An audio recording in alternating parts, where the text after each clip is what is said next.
always this thing watching like Rocky and stuff, like fighting movies and stuff, and I used to be into boxing and Muay Thai and all of that, but just watching it pretty much until one day, I mean not one day, it was a few months, I got bullied over a period where it was like, oh, these guys are bigger than me, they could just come in and, you know, take my stuff. There was this one time I was talking to a bunch of them, and then one of them came up from behind me and did like a football kick vertically up and hit me in the nuts. Okay. So it's pretty much like, since that day I was like, oh, there's no way that this guy's gonna do this again. So I went and started looking for places to do boxing. Then I found this one karate place. They taught boxing there for a bit. Didn't like that because, I mean, you want a legit boxing place, right? Yeah. So I was like, okay, fine. So did you figure out straight away that this wasn't legit fighting?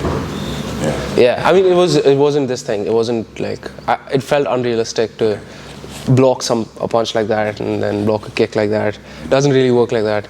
But so I looked for another place where I could learn boxing. My dad suggested kickboxing. I was like, yeah, why ignore 50% of the human body, right? Not really, but then I found this place called Warriors Cove in India. They had Muay Thai over there. I tried Muay Thai for a bit. I did Muay Thai for like 6 months straight without even doing Jiu-Jitsu. But every time I used to go in the clinch, they used to like snap me down, put me in a guillotine, and then I used to kind of black out a bit. And I used to just try to punch them in the nuts or something. That's pretty much how I started this thing, how I found out about it. But my friend was like, oh, why don't you just do Jiu-Jitsu? It's so much more effective. You don't have to be tired all the time. And I was like, yeah, sure. Then I found another guy, this guy called Roshan Kapoor. He used to initially train back at Warriors Cove. He found me sitting outside waiting for my cab or like for someone to come pick me up. He's like, oh, which do you like more, Muay Thai or Jiu-Jitsu? I'm like, oh, I hate Jiu-Jitsu. It's so tough. I get choked out all the time. Everyone's bigger than me. He's like, that's the best part of it. You have to be smaller. You have to be more technical. Whereas in Muay Thai, you could just hit someone, get out, hit someone, get out, or whatever, right? I was like, oh, fine. I'll keep trying Jiu-Jitsu. I kept doing Jiu-Jitsu, and then I started noticing people who are better than me noticed me going against bigger people, and they were like, oh, that's commendable, which allowed me to then slowly drop the Muay Thai. I used to, let's say, do 2 hours of Muay Thai a day and then 1 hour of Jiu-Jitsu. I made that 2 hours of Jiu-Jitsu less, like 30 minutes of Muay Thai. Then I kept dropping it until I got invited into the advanced class by my coach back in India, Ashwin Hoon. He was like, oh, I don't want to ask you every day to come to the advanced class when we have one person less in the advanced class, or like there's not an even number in the advanced class. So let's get you there. I was like, oh, that's a big compliment or whatever. And then I started focusing on Jiu-Jitsu for a bit. I even begged him multiple times to let me leave school so I could just train Jiu-Jitsu full time as like when I was 16 or 15.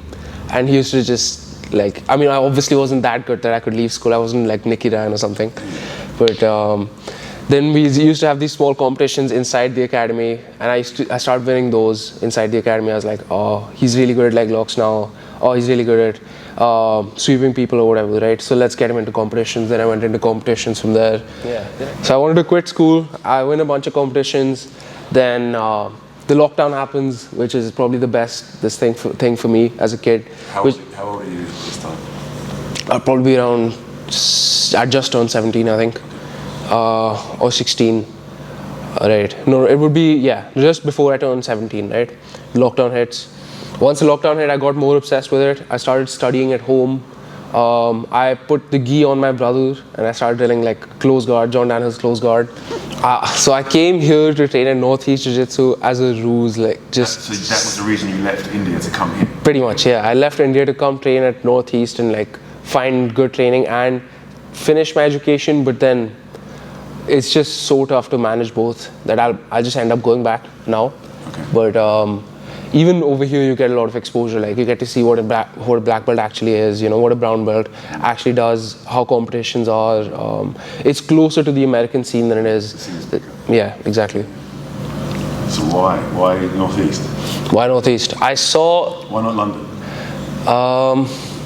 That's a tough reason. So London again, more expensive. That is true. London's more expensive. There were a few good schools and everything there, but I've seen LS beat most of the instructors from that place. And the actual place I was thinking about going wasn't even in London, it was in Wales. But then LS beat their top guy as well. So I was like, if he's beating everyone, I should probably get some training with him. And there's the only way you can reach a certain level is if your training partners are good enough, right? So I pretty much came here because of that reason. Also, getting into Newcastle University wasn't that tough for me, to be honest. Over here, I've found different styles of training as well, where I feel like, whereas if I would have gone in London, I would have been distracted by the city, the student life. Even over here, it's slightly distracting, but it's not as much. It's more closer to the countryside, which allows me to focus a bit on jiu-jitsu. And I saw the jiu-jitsu club at the uni. I teach there sometimes. That's also not bad. Allows me to get a good balance of things. Since I was a kid, I wanted to be the best at this thing. Either Muay Thai, MMA or Jiu-Jitsu. And whatever I did, I took it very seriously. So if I lose one day, I'd drill the same thing, like, I don't know, rounds and rounds, just like 5-10 rounds of the same thing every day. If I lost in something. Recently I had a match, I got taken down by a single leg. I've just been drilling single leg defenses. I just had this issue since I was a kid where if I can't be the best at it, I just won't do it. So if I feel like I can be the best in Jiu-Jitsu, that's pretty much why I keep doing it. Because I feel like I can find a way to beat everyone, I can find a tactic to beat everyone, and then slowly I can even play their own game and then look to beat them in it, which is satisfactory because it really is like a great victory. It's this thing. So you like the technical aspect of it? I like the technical aspect of it. I like the competitive aspect of it. I like this thing that it's such a small sport right now that being number one is actually closer to someone who's in Northeast or someone who's in India even. He can actually train enough to be number one, Whereas if let's say you're in Africa and on a basketball court, there are very low chances you'll actually beat LeBron James or be at that level. And there's such a widespread of because of instructionals. Yes, because of instructionals, it also allows you. You don't see basketball players or football players leaking their secrets or their techniques to everyone. You'd have to watch their match, study their movements. It's quite easy in Jiu-Jitsu, I feel, to be the best. Yeah, the internet is just like exploded. Exactly. Martial arts, isn't it? Yeah. Pretty much allows you to get close to the top level or an understanding of their skill easily, even if you aren't good at watching videos and then breaking down their skill or like breaking it frame by frame, looking at what they're doing, what they're thinking. You could just watch an instructional there to show you what they think. These are the top guys, the best guys, which I don't see in any other sport pretty much. Even in wrestling, they've just recently started instructional after Jiu-Jitsu from what I've seen. I mean, they had instructional before this, the really old ones. But then again, they're not all obviously just telling all their secrets or what they're doing 100%. They'll show you the basics of it. They'll show you close to what they can actually do or their innovations.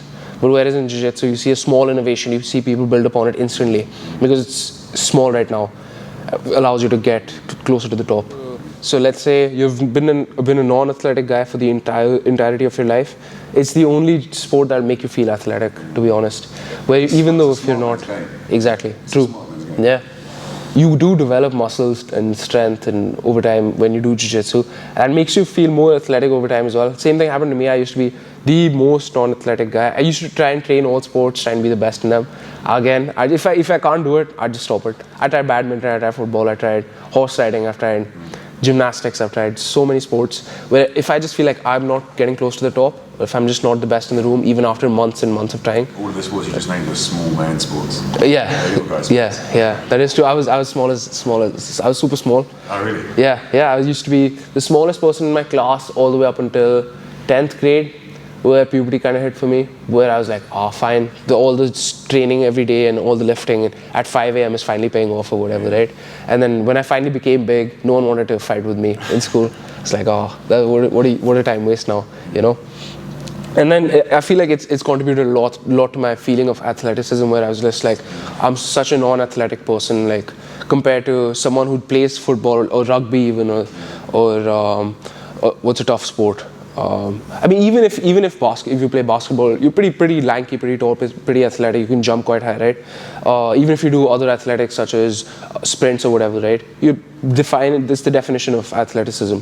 Whereas I come from sports where I was pretty slow at them, not good enough. And then when I entered into Jiu-Jitsu, I could control the faster or the more athletic person's pace. I used to beat the more athletic person. I used to be like, if I'm winning consistently over athletic people, would that make me athletic? Technically, no, right? But then over time, you can slow down the technique, ramp up the strength, and just like throw people around a bit, make yourself feel more athletic. This thing, it has a mix of discipline and relaxation at certain times. You're getting closer to competition. That's when your camp starts. Whereas back at home in India, you're in camp all the time, pretty much. But you're just training every day, and if you don't show up a certain day, you're a bitch.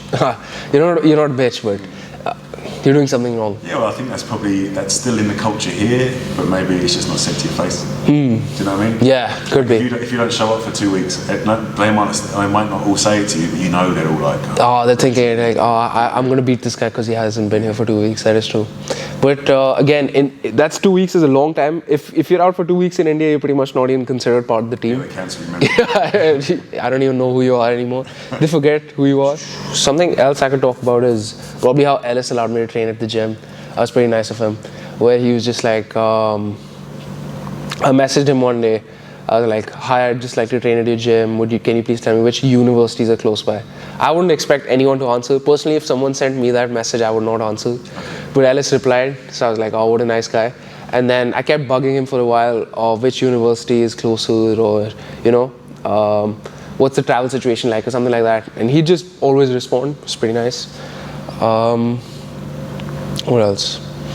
That would have been a big part in you choosing to come. Yeah. If you'd even you'd before realised he was potentially the best guy in the country. Exactly. But then he was an arsehole. Yeah. Might change your mind. I mean, like, to be honest, if I was the best guy in the country, I'd be an asshole. But he wasn't for some reason. Right, that's your goal, right? Yeah. I pretty much just this thing. Why would I respond to some random Indian guy messaging me?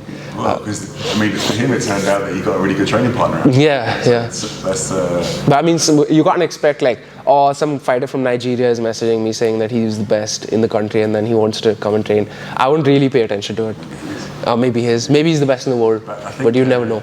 Yeah. I've been around martial arts a long time, and I see the people who do very well, and especially the black belts who do very well, are the guys who network. Yeah. Are the guys who are like that. That is true. He has this thing. He has Ben Bennett coming today. He has that European 88 kg ADCC champion coming in on Saturday, which is insane, which I can't believe, because trying to interact with that level of jiu-jitsu is just something else. And he's the only one, Ellis, the only one who's come close to that level of jiu-jitsu, in my opinion, where I've actually gone against someone like that. They're coming for him. Exactly. Do you know what I mean? Yeah. Which is just adding on to your point of socializing with people. He does the right thing, and he goes to the other top gyms around the world. In America, he goes through B-team and and just networking in those circles, right? Yeah, that is true. Especially when you're like big in the scene and you want to be big in the scene and you want to compete. You need to even be able to get on those shows, like knowing who the promoters are, knowing who the matchmakers are. Yeah, that is true. You need to monitor when they need someone's help. Like you said, it's a small sport, so if you can be like networking exactly with those, the big heads. And then they're only just going to get bigger. It's not like, maybe some of them are going to fall out, but then the rest is still there. And but you're trying to create opportunity for yourself. Exactly. It'll just keep getting bigger. I mean, you did that. You maybe not. You didn't think that way, but you did that, right? Accidentally. Yeah. It wasn't accidentally. It was totally on purpose, wasn't it? It was on purpose on my side, but I didn't know what I'd be getting into. Whereas I wasn't even expecting a reply. Yeah, you never do. Yeah, exactly. Like, I'm sure he didn't have an ulterior motive when he replied to you. Yeah. Do you know what I mean? He just like was just. He just saw my message at like 11 p.m. or something. Just like. But there has to be a good balance between training and competing, in my opinion, which is what Ellis has recently focused on, is what I've noticed. You can't keep putting yourself out there consistently, and you're risking breaks, you're risking a burnout, you're risking your entire central nervous system just getting tired. You're not even practicing techniques, so this is what Nicky Rod even talks about for a bit, where he's like, I lower the amount of classes I go to closer to competition to practice my A game instead of trying to pick up new skills, which is, I'm sure, what they do at New Wave, or what the Danaher Death Squad did is. It makes sense also, if you think about it. This is what wrestlers, I'm assuming, also do, because they don't have so many competitions a year. They have a certain time set for competitions, and there's a certain time to pick up new skills, study what you've done, study how you've competed, study how you're doing in the class, and then implement or find the things you need to work on, implement those changes, and then once you put those changes, you add them to your A game, or you add certain parts to your A game, which is again what you show when you compete. Whereas if you keep competing consistently without learning new things, I'm sure you can learn new things and try and add them to your A game. You'd just be getting more comfortable with the competition aspect of it, but you wouldn't be actually getting better, in my opinion. So what I like to do is when I'm studying something related to wrestling or top position, I will always study something related to leg locks or the bottom position, like half guard or something, open guard. So I can keep working on my top game and keep refreshing my bottom game as well. That's something I used to do when I was able to get enough drilling in. But even if I'm not able to get enough drilling in, what I do is, let's say I drill some wrestling, I'll implement my wrestling a bit in the rounds, but I will also focus on making sure I know my bottom game as well, which is this thing. Keeps refreshing.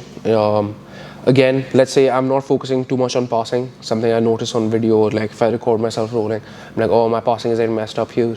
I could always just go back, refer to my notes, or keep that in mind the next time I'm rolling. Another thing I like to do. But there has to be a time to pick up new skills, and there has to be a time to implement those skills. You can't keep competing every single week where you're just constantly just implementing your A game again and again. But again, you have to watch when you're feeling like you're going to get burnt out, where you're feeling like okay, I'm enjoying this, picking up this thing, skills. I'm enjoying implementing those skills in training, and then I'm using them in competition as well. Once you can understand where you're comfortable with that, maybe you can add a bit of strength and conditioning in as well. Maybe you can add a bit of like cardio stuff as well into it, which is part of conditioning. But you have to watch your own burnout, which is what I've learned recently. Because I used to, if you watch, there's an old video of me on YouTube. It's called A Day in the Life of Raajus Dewan. I was waking up 5:30 a.m. or 5:15 a.m., going to training at 6 a.m., training 6 till 8, just drilling or move again and again, or learning or picking up skill, right? And I used to go home for maybe 1.5 hours, eat my food, take a bath, get ready for the next class, and then I'd be in training from 12 till 9. So that's a day training starting at 6, ending at 9, which is not very healthy, in my opinion. I was much smaller, I wasn't picking up skill as well, I was in pain all the time, my nutrition wasn't dialed in, my lifting wasn't dialed in. Whereas over time, you get to learn about yourself, how much you can take, pretty much.